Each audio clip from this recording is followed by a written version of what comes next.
Assalamualaikum warahmatullahi wabarakatuh dan salam sejahtera untuk kita semua.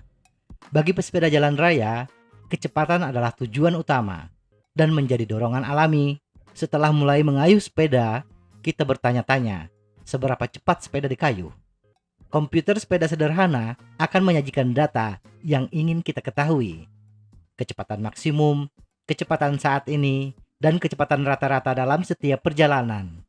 Setelah Anda memiliki informasi itu, salah satu pertanyaan paling umum di antara pesepeda baru dan salah satu yang paling sulit untuk memberikan jawaban yang masuk akal adalah kecepatan rata-rata pesepeda. Memang, membandingkan kecepatan rata-rata bersepeda kita dengan orang lain adalah indikator tingkat kebugaran dan perkembangan bersepeda kita. Tetapi kecepatan rata-rata bukanlah data yang andal bila dipakai sebagai data perbandingan.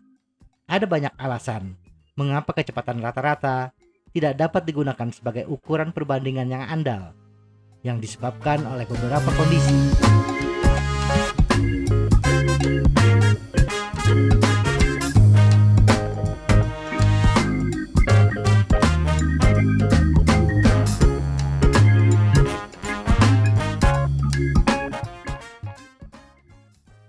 Berapa kecepatan rata-rata pesepeda jalan raya?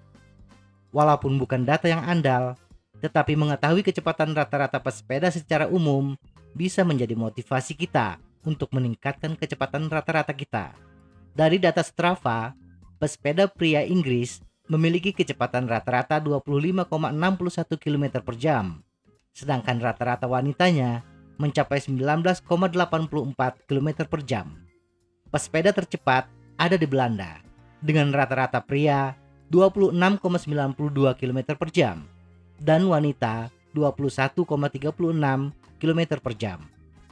Sedangkan bagi pesepeda dengan medan 30% tanjakan dan sisanya datar, rata-rata kecepatan bersepedanya adalah pemula jarak pendek 16-24 km, 19 km per jam ke bawah. Lebih berpengalaman, jarak pendek sampai menengah antara 32-48 km, 24-25 km per jam. Pesepeda antusias jarak sedang 64 km, 25-30 km per jam. Pesepeda terlatih jarak menengah sampai jauh 80-96 km, 30 km per jam ke atas. Tetapi banyak pesepeda tidak pernah melampaui kecepatan rata-rata lebih dari 20-24 km per jam. Jadi bila kita termasuk pesepeda jenis ini, jangan khawatir, nikmatilah perjalanan kita.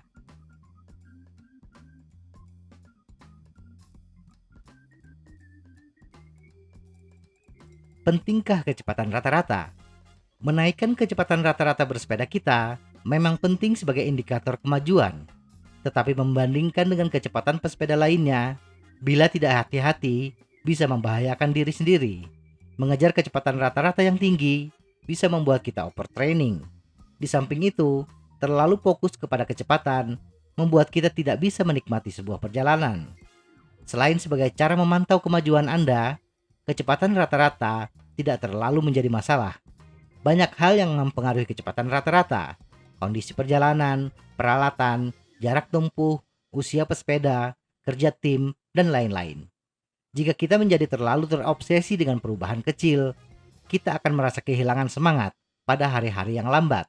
Meskipun kecepatan yang lebih lambat mungkin tidak mewakili upaya atau tingkat kebugaran kita, tetapi karena perubahan kondisi.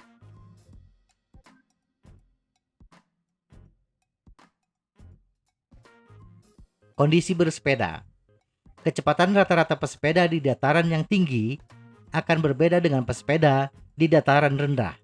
Hal ini karena kepadatan udara yang berbeda, cuaca, dan kontur jalan.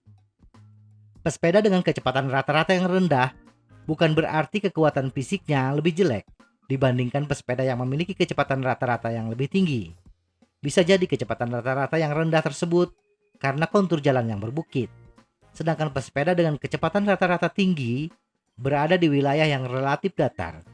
Di samping kontur jalan, kecepatan angin masing-masing wilayah juga berbeda. Berdasarkan data BPS tahun 2015, kecepatan angin rata-rata di Bandung sebesar 2,14 meter per detik. Sedangkan untuk Kepulauan Bangka Belitung 4,05 meter per detik.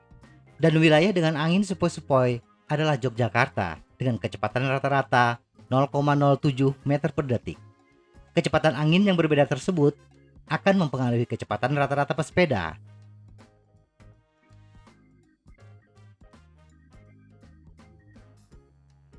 Jarak yang ditempuh. Kecepatan rata-rata bervariasi sampai batas tertentu dengan jarak yang ditempuh. Perjalanan kurang dari 1 jam biasanya akan memiliki rata-rata yang sedikit lebih rendah. Karena di awal perjalanan, biasanya kayuhan lebih lambat saat kaki masih melakukan pemanasan. Perjalanan antara 1 sampai 2 jam adalah kecepatan rata-rata terbaik.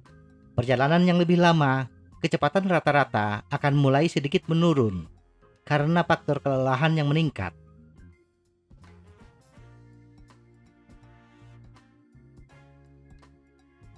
Usia pesepeda.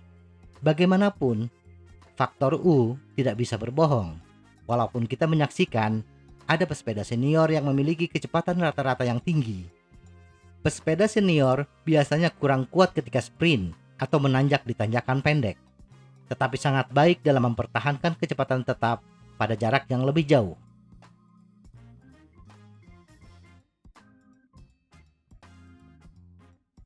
Kerja tim. Bersepeda dalam kelompok, bersepeda pace line, memiliki manfaat yang sangat signifikan. Meskipun manfaat yang diberikan akan bervariasi dengan kondisi dan jumlah orang dalam kelompok, tetapi setidaknya kecepatan rata-rata pesepeda akan meningkat 20-30%, bahkan lebih ketika bersepeda secara pace line. Jadi bila kita adalah pesepeda solo, jangan bandingkan kecepatan rata-rata kita dengan pesepeda pace line. Semoga informasi ini bermanfaat, tetap sehat, salam goes.